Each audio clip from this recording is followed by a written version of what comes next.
৪ বছর পর খালার বাড়ি গাইবান্ধা গোবিন্দগঞ্জে যাচ্ছি। তো খুব ভালো লাগছিল আসলে। অনেকদিন হয় আপনাদের সাথে কোনো বড় ভিডিও ছাড়া হয় না। আসলে ঘুরতে গেলে বা বাড়িতে গেলে সময়টা কিভাবে পার হয়ে যায় বুঝতেই পারিনি। তো আমরা এখন আছি এই যে ফুড ভিলেজে। ফুড ভিলেজ থেকে এখানে দই মিষ্টি নেওয়া হলো। পর আবার রওনা হয়ে গেলাম। তো এখন আছি বগুড়ার ভিতরে। আর বগুড়ার রাস্তাগুলো এত সুন্দর, আসলে যাইতে কোনো সময়ই লাগেনি আমাদের বেশি। এরপরে যে চলে আসলাম গোবিন্দগঞ্জে। এখানে এসে দেখছি আমার খালা, খালু, খালাতো ভাই সবাই আমাদের নেওয়ার জন্য দাঁড়িয়ে আছে। আমার খালা তো একদম আমার মেয়েকে পেয়ে কান্না করে দিল। তো গাড়িতে ওঠার পরে যে আমার খালাতো ভাই সে গান শোনাচ্ছিল আমাকে। এভরিওয়ান আসসালামু আলাইকুম, আপনারা সবাই কেমন আছেন? আশা করি সবাই ভালো আছেন। আলহামদুলিল্লাহ আমরাও ভালো আছি। আর একটা নতুন ভিডিও নিয়ে আপনাদের মাঝে চলে আসলাম। আশা করি আমার আজকের ভিডিওটা সবার কাছে ভালো লাগবে। আর ভালো লাগে থাকলে অবশ্যই লাইক, কমেন্ট ও শেয়ার করে দিবেন। আর সম্পূর্ণ ভিডিওটি দেখতে থাকুন। এরপর চলে আসলাম খালার বাড়িতে। তো আমরা এখন সিএনজি থেকে নেমে গেলাম। তো এই যে এখন এই যে খালার বাড়িতে যাচ্ছি। শীতের দিনে ঘুরতে আমার কাছে বেশ ভালোই লাগে। তো এই যে আমার মেয়েও তো অনেক খুশি।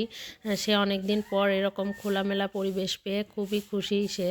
সাথে আমার খালাতো ভাইটাও খুবই খুশি হচ্ছিল। এরপর আমরা এই যে রুমের ভিতর চলে আসলাম। এখন ফ্রেশ হয়ে খাওয়া দাওয়া করে নিব। তো এই যে এখন সবাই ফ্রেশ হয়ে নিলাম। ফ্রেশ হয়ে দেখি খালা আজকে আমাদের জন্য কী কী আয়োজন করেছে। এখানে ছিল গরুর মাংস দিয়ে পালং শাক ভাজি, মুরগির মাংস, আর ছিল এখানে শিং মাছ ভুনা। আর আমার খালার হাতের রান্না অনেক মজা। তো অনেক দিন পরে খালার হাতের মজার মজার খাবার খেয়ে নিলাম। ভাজিটা তো অনেক মজা ছিল, অনেক মজা করে খেলাম। তো খাওয়ার পর একটু খালার বাড়িটা ঘুরে ঘুরে দেখছিলাম। আর খালার বাড়িটা খুব সুন্দর, আমার খুব ভালো লাগছিল, কারণ পাশেই খুব সুন্দর মাঠ ছিল। যেখানে একদম সরিষা ক্ষেত, আখের ক্ষেত, অনেক কিছু ছিল। আর আলুর ক্ষেত ছিল, তবে আলুটা এখনও হয়নি, মাত্রই লাগাইছে। আর এইখানে এই যে একদম ক্ষেতের পাশে আমার খালার বাড়িটা। আর খালারদের গাছে অনেক বড়ই ধরছে।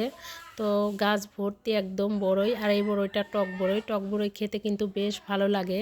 এদিকে ছিল ছিমের গাছ, লাউয়ের গাছ, বেশ সুন্দর। আর সবাই একটু মাঠের ভিতর ঘুরতে আসলাম। আর এখন একটু বিকাল পড়ে গেছে, ঘুরতে এরকম মাঠে বেশ ভালো লাগছিল। তো এদিকে যে রসুনের ক্ষেতও ছিল, সাথে পেঁয়াজের, তবে পেঁয়াজটা এখানে কম আবাদ হয়, আমাদের অঞ্চলে খুবই পেঁয়াজ হয়। এদিকে আখ ছিল, আখগুলোও বেশ সুন্দর।